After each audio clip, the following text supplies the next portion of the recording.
तो hello friends, welcome back to my channel. और friend, आज की वीडियो सीरीज़ के अंदर हम डिस्कस करने वाले हैं, जैसा कि आपको पता है कि आज है 15 अगस्त। जैसा कि मैंने बताया था कि 15 अगस्त से हमारे चैनल पे जो फर्स्ट ईयर का बैच है जो लॉन्च किया जाएगा। उससे पहले मैं आपको रिकमेंड करना चाहूँगा कि अभी तक आपने बैच में इनरोल नहीं किया है तो इनरोल कर लीजिए। टेलीग्राम ग्रुप का लिंक आपको नीचे डिस्क्रिप्शन बॉक्स में मिल जाएगा, आप वहाँ से उसे चेकआउट कर सकते हैं और वहाँ आप डायरेक्टली पेमेंट वगैरह करने के बाद हमारे कोर्स में डायरेक्टली इनरोल हो सकते हैं। सारा प्रोसीजर मैंने कोर्स का बता रखा है। अगर उस कोर्स के प्रोसीजर को देखना है तो नीचे वीडियो मिल जाएगा, आपको वीडियो का लिंक आपको मिल जाएगा, आप वहाँ से वीडियो पर क्लिक करके देख सकते हैं।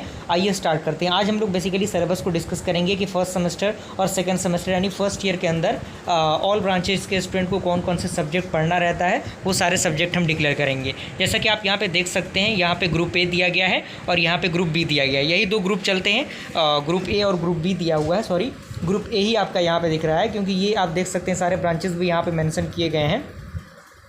यहाँ पे CSIT ब्रांचेस के लिए ये आपका ग्रुप ये है और यहाँ पे CSIT ब्रांच के लिए भी ये दोनों ग्रुप है।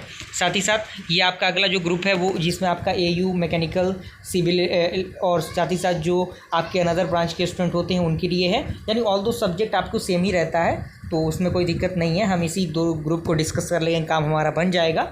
तो ये जो आपको सब्जेक्ट दिख रहा है जिसमें आपका केमिस्ट्री मिल रहा है, मैथमेटिक्स 1 मिल रहा है, BEE मिल रहा है, इंजीनियरिंग ग्राफिक्स मिल रहा है, मैन्युफैक्चरिंग प्रोसेस मिल रहा है, इंटर्नशिप मिल रहा है, ये किसको पढ़ना रहता है? ये CS ब्रांच के स्टूडेंट को फर्स्ट सेमेस्टर के अंदर पढ़ना रहता है। ओके, और यही सारे जो सब्जेक्ट हैं, यही सारे सब्जेक्ट मैकेनिकल सिविल इन ब्रांचेस के स्टूडेंट को सेकेंड सेमेस्टर के अंदर पढ़ना रहता है। और जो इन ब्रांचेस के स्टूडेंट को फर्स्ट सेमेस्टर के अंदर पढ़ना है वो सब्जेक्ट CS ब्रांच को सेकंड सेमेस्टर में पढ़ना रहता है। बस यहाँ पे चेंजिंग आपको मिलेगा मैथमेटिक्स 1 में, यानी मैथमेटिक्स 1 फर्स्ट सेमेस्टर में CS ब्रांच के स्टूडेंट भी पढ़ेंगे और अनदर ब्रांच के स्टूडेंट भी मैथमेटिक्स 1 ही पढ़ेंगे। अब नंबर का कंजर्वेशन किस तरीके से होता है, ये आपको 70-70 नंबर दिख रहा है, यानी 70-70 नंबर के ये 5 जो आपके सब्जेक्ट दिख रहे हैं, ये पांचों सब्जेक्ट के पेपर होंगे, यानी एग्जामिनेशन होगा, आपको पेपर देना पड़ेगा, लिखना पड़ेगा आंसर शीट में। 70 नंबर के पेपर आएंगे जिसमें से पासिंग मार्क्स मात्र 23 नंबर आपके रहते हैं। Okay, clear.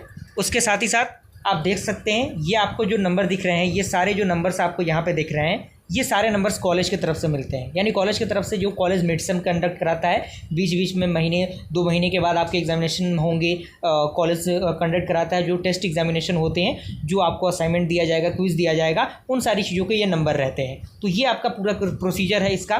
तो यहाँ पर नंबर्स का वेटेज यहाँ पर दिख रहा होगा आपको, कोई दिक्कत परेशानी नहीं होनी चाहिए। तो उसके बाद अगर मैं बात करूँ, ये जो आपका नीचे का जो सब्जेक्ट है, ये 3 सब्जेक्ट जो आपको दिख रहे हैं, ये पूरे प्रैक्टिकल होते हैं, इसका कोई भी पेपर नहीं होता। कॉलेज की तरफ से मार्क्स आपको दिए जाते हैं, जो भी फाइल वगैरह बनाना पड़ता है आपको, जो भी चीज़ें हैं वो कॉलेज आपको बताएगा, आपको उस हिसाब से करना है। और फर्स्ट ईयर में आपको किसी भी हाल में क्लासेस को कंटिन्यू रखना है, क्लासेस जाने हैं। ऐसा नहीं कि आपने एडमिशन लिया क्लास नहीं जा रहे हैं, ऐसा नहीं करना आपको, क्योंकि क्लासेस बहुत ज़्यादा ज़रूरी हैं, वो आपको अभी पता चलेगा। जैसे कि आप यहाँ पर देख सकते हैं, टोटल 750 नंबर का आपका पेपर हो रहा है, सारे प्रैक्टिकल वगैरह यानी ये 8 सब्जेक्ट मिला के।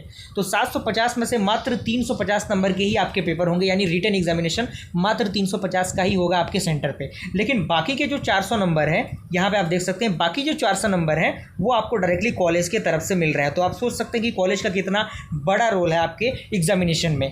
तो आप किसी भी हाल में कॉलेज के जो प्रोफेसर्स हैं, जो फैकल्टीज़ हैं, उनसे आपका अपना अच्छा बाउंडेशन आप बनाइए फर्स्ट ईयर के अंदर, क्योंकि उनके नंबर्स बहुत ज़्यादा ज़रूरी होते हैं आपके CGPA और SGPA को गेन करने के लिए। तो आई होप ये बातें आपको समझ में आ गई होंगी। अब हम आगे तरफ मूव करते हैं। अगला आपका ग्रुप ए रखा गया है सेमेस्टर सेकेंड के लिए।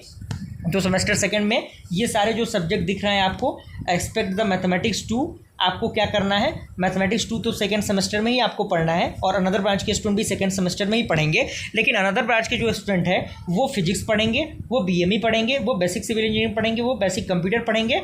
यानी उनका क्या होगा, 5 सब्जेक्ट के एग्जामिनेशन होंगे जिसमें मैथमेटिक्स 1 रहेगा मैथमेटिक्स 2 के जगह पे। ओके, तो 5 एग्जामिनेशन उनके भी रहेंगे, नंबर का प्रोसीजर भी उनका ही वही है, तो कोई दिक्कत परेशानी नहीं है। और बाकी जो सब्जेक्ट उनका है वो क्या है, वो भी आपका थ्योरेटिकल प्रैक्टिकल ही है, तो आपको कॉलेज से नंबर मिल जाएंगे। तो ऑल दो मैं चीज़ों की बात करूं तो आपको किसी भी हाल में क्या करना है, फर्स्ट ईयर के अंदर बेहतर तरीके से क्लासेस करने की ज़रूरत है। जैसे कि आप देख सकते हैं ग्रुप बी की, अगर मैं बात करूँ ग्रुप बी की, तो ग्रुप बी में आप देख सकते हैं मैथमेटिक्स 1 है, BME है, basic civil engineering, computer, basic physics है।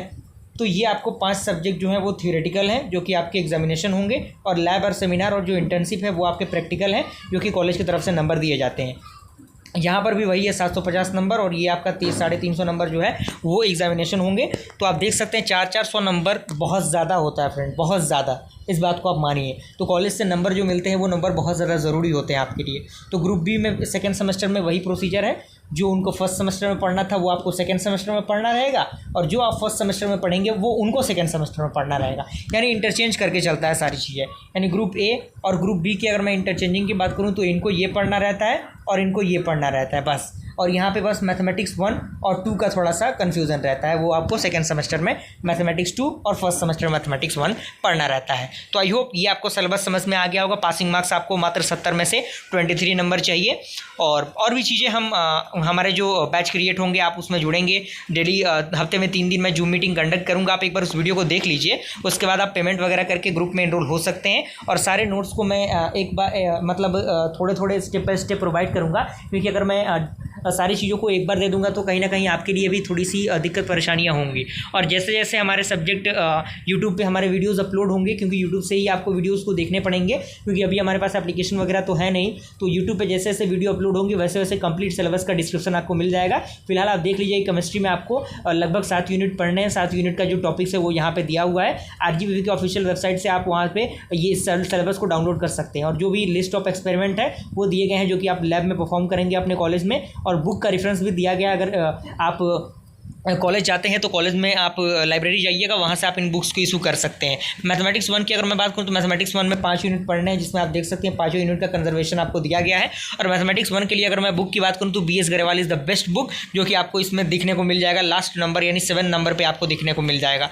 आप उसको क्या करिएगा, इशू करा लीजिएगा अपने लाइब्रेरी से। उसके बाद इंग्लिश फॉर कम्युनिकेशन के अंदर आता है, तो इंग्लिश फॉर कम्युनिकेशन के अंदर भी 5 यूनिट आपको पढ़ने हैं। और इन सारे जो आपके टॉपिक्स दिख रहे हैं, इन सारे टॉपिक्स के रिगार्डिंग वीडियो सीरीज ऑलरेडी बन चुका है, बस YouTube पे अपलोड करना बाकी है। तो बस अपने सपोर्ट और प्यार को बनाइए और कोर्स में इनरोल करिए, ताकि YouTube पे तो वीडियो रहेंगी ही रहेंगी जो कि आपके लिए फ्री ऑफ कॉस्ट रहेंगी, लेकिन पेमेंट आपको इसलिए दिया जा रहा है कि आप नोट्स मिलेंगे और साथ ही साथ डायरेक्टली आप मुझसे लाइव कॉन्टैक्ट करेंगे, जिसमें आपको हर एक प्रॉब्लम का सोल्यूशन बताया जाएगा। क्योंकि फर्स्ट ईयर में एक प्रॉपर गाइडेंस का होना बेहद ज़रूरी है। बहुत बार डिमोटिवेशन आता है स्टूडेंट का, बहुत सारे स्टूडेंट एक शहर से दूसरे शहर में स्विच करते हैं यानी जाते हैं, तो उनके साथ बहुत सारी परेशानियाँ होती हैं। तो उन सारी परेशानियों को समझने की और दूर करने की पूरी कोशिश की जाएगी। बस आप बने रहिएगा। इंजीनियरिंग ग्राफिक्स जो सब्जेक्ट है वो काफ़ी इंटरेस्टिंग और काफ़ी इंपॉर्टेंट सब्जेक्ट है, और इस सब्जेक्ट में बैक लगने के चांसेस बहुत ज़्यादा होते हैं। तो इस सब्जेक्ट को अगर आपको बेहतर करना है तो आपको कॉलेज जाना पड़ेगा, क्लासेस जाने पड़ेंगे, और इंजीनियरिंग ग्राफिक्स के लेक्चर्स आपको अटेंड करने पड़ेंगे किसी भी हाल में। क्योंकि आप देख सकते हैं कि 9 यूनिट इसके अंदर है, बहुत ज़्यादा वेटेज है और बहुत ज़्यादा बैक भी लगता है इस सब्जेक्ट के अंदर। तो जब तक आप क्लास नहीं करेंगे चीज़ें समझ में नहीं आएंगी, क्योंकि ये सारी चीज़ें ग्राफिकल रिप्रेजेंटेशन होती हैं। उसके बाद ये वर्कशॉप है, तो वर्कशॉप के लिए ये देख सकते हैं आप कौन कौन से जो लैब वर्क है जो आपको लैब में परफॉर्म करना रहेगा। और उसके बाद आपका ग्रुप बी का स्टार्ट हो जाता है, जो कि इंजीनियरिंग फिजिक्स है। तो इंजीनियरिंग फिजिक्स में इनको 5 यूनिट पढ़ने हैं। 5 यूनिट का पूरा जो कंजर्वेशन है यहाँ पे दिया गया है, उनको देख सकते हैं। लिस्ट ऑफ एक्सपेरिमेंट भी दिया गया है। मैथमेटिक्स 2 जो है, मैथमेटिक्स 2 आपके सेकंड सेमेस्टर के लिए है, तो उसमें भी 5 ही यूनिट पढ़ने हैं। यानी ऑल दो 5 ही यूनिट आपको पढ़ना है। BME यानी बेसिक मैकेनिकल इंजीनियरिंग के अंदर भी आपको 5 ही यूनिट पढ़ने हैं। साथ ही साथ अगर मैं बेसिक सिविल इंजीनियरिंग की बात करूँ तो इसमें भी 5 ही यूनिट पढ़ने हैं। तो आप इन सारे यूनिट्स को यूट्यूब पर भी देख सकते हैं, बहुत सारे लेक्चर्स मिल जाएंगे। ऐसा नहीं कि हमारे यूट्यूब चैनल आपको स्पेशली फॉलो करना है, लेकिन हाँ, अगर यूनिवर्सिटी पॉइंट ऑफ व्यू से अगर आप हैं तो फॉलो करेंगे तो आपके लिए बेहतर रहेगा। लेकिन अंडरस्टैंडिंग के लिए आप किसी और के भी चैनल को देख सकते हैं, कोई इसमें फाउंडेशन वाली चीज़ें नहीं है यहाँ पे। ओके। उसके बाद आपका बेसिक कंप्यूटर इंजीनियरिंग है। ये सारे सब्जेक्ट आपको फर्स्ट ईयर के अंदर बेसिक ही पढ़ाए जाते हैं, क्योंकि आप ऑल दो ओवरव्यू ले लें हर एक सब्जेक्ट का, क्योंकि बेसिक नॉलेज होना बेहद ज़रूरी है। और ये लैंग्वेज और सेमिनार और लैब के लिए ये सारी चीज़ें हैं। तो मुझे पूरी उम्मीद है कि सिलेबस आपको अच्छी तरीके से समझ में आ गया होगा, सारी चीज़ें समझ में आ गई होंगी। कोर्स का प्रोसीजर मैंने ऑलरेडी बता रखा है। वीडियो सीरीज कोर्स के प्रोसीजर का आपको नीचे डिस्क्रिप्शन बॉक्स में मिल जाएगा। स्पेशल ऑफर चल रहा है फ्रेंड, मात्र फर्स्ट सेमेस्टर के जो स्टूडेंट हैं मात्र 500 रुपीज़ पे करके कोर्स में एनरोल हो सकते हैं। मात्र 500 रुपीज़ चार्ज रखा गया है। पेमेंट के बाद जैसे आप स्क्रीनशॉट भेजेंगे आपको एक स्पेसिफिक टेलीग्राम ग्रुप में जोड़ दिया जाएगा, और उस टेलीग्राम ग्रुप में जो भी जूम मीटिंग हमारा कंडक्ट होगा, जो भी नोट्स वगैरह होंगे वहाँ पे डायरेक्टली आपको सेंड किया जाएगा। बिल्कुल आपको टेंशन और परेशान लेने की जरूरत नहीं है, सारी चीज़ें टू द पॉइंट प्रोवाइड की जाएंगी। एग्जामिनेशन पॉइंट ऑफ व्यू से, नॉलेज पॉइंट ऑफ व्यू से, दोनों पॉइंट ऑफ व्यू से इंपॉर्टेंट रहेगा। तो ज़्यादा से ज़्यादा शेयर कीजिए अपने फ्रेंड्स सर्कल में इस चीज़ों को, ताकि और भी स्टूडेंट इस वीडियोज़ को देख के चीज़ों को समझ सकें। मिलते हैं फ्रेंड्स अगले वीडियो में, तब तक के लिए थैंक यू।